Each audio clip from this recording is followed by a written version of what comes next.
एक औरत जब मंदिर जाती तो रास्ते में एक नौजवान रास्ता रोक कर खड़ा हो जाता। एक दिन औरत ने रुक कर कहा, मैं कितने दिनों से देख रही हूँ तुम मेरे रास्ते में खड़े मिलते हो, क्या माजरा है। उसने खुलकर बात की और कहा कि मैं तेरा चाहने वाला हूँ और तुझे हासिल करना ही मेरी जिंदगी की इकलौती तमन्ना है। औरत ने कहा, अच्छा मेरी एक शर्त है। नौजवान उतावला होता हुआ बोला, जल्दी बोलो, अभी पूरी कर दूंगा। औरत बोली, तुम्हें बस एक छोटा सा काम करना होगा। 21 दिन तक रोज मंदिर जाओ और सत्संग सुनो। 21वें दिन मैं तुम्हें यहीं मिलूंगी और तुम्हारा इंतजार करूंगी, फिर जहाँ कहोगे चल पड़ेंगे। नौजवान बोला, ठीक है। 21 दिन मंदिर में सत्संग सुनने से तू मिल जाए तो ये कौन सी बड़ी बात है। नौजवान 21 दिनों तक हर रोज मंदिर गया और सत्संग सुना। 21वें दिन जब वो सत्संग सुन के जैसे ही वापस लौटा तो वो औरत वहीं खड़ी थी, पर उसने उसे देखा तक नहीं और नजरें नीची करके वहाँ से जाने लगा। लड़की ने कहा, जाने वाले ध्यान दे, मैं तेरे लिए खड़ी हूँ। नौजवान नजरें नीची किए हुए ही बड़े इत्मीनान से बोला, अच्छे से वही खड़ी रहो, मालिक ने दिल का ताल्लुक अब उस परमात्मा से जोड़ दिया है। निष्कर्ष, जो एक बार सच्चे दिल से उस परमात्मा के साथ जुड़ गया उसे फिर किसी चीज की चाह नहीं रहती।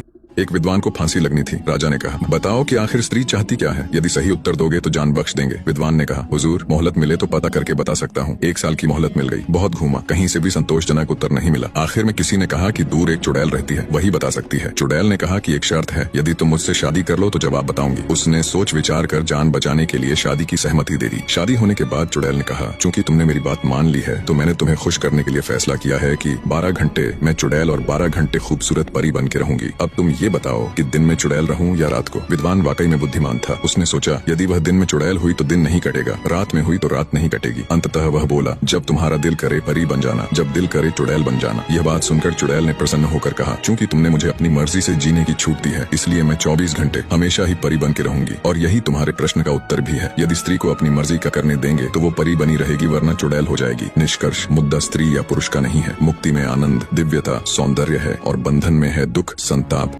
छोटी सी कहानी है, ध्यान से सुनना, कुछ सिखा कर जाएगी। एक सज्जन बड़े ही दानी थे, हर जगह बढ़ चढ़कर दान करते। उनका हाथ सदा ही ऊंचा रहता था, परंतु वे किसी की ओर नजर उठाकर देखते तक नहीं थे। एक दिन किसी ने उससे कहा, आप इतना देते हैं पर आंख नीची क्यों रखते हैं? चेहरा न देखने से आप किसी को पहचान नहीं पाते, इसलिए कुछ लोग आपसे दोबारा भी ले जाते हैं। इस पर उन्होंने कहा, भाई तेनहार को और है, देत रहत दिन रैन, लोग भरम हम पर धरे, याते नीचे नैन, अर्थात देने वाला तो कोई दूसरा ही है, मैं तो एक जरिया मात्र हूँ। लोग मुझे ही दाता कहते हैं, इसीलिए शर्म के मारे मैं आंखें ऊंची नहीं कर पाता। निष्कर्ष, अपेक्षा या प्रशंसा की इच्छा किए बिना निष्काम भावना से किया गया दान ही सच्चा दान होता है।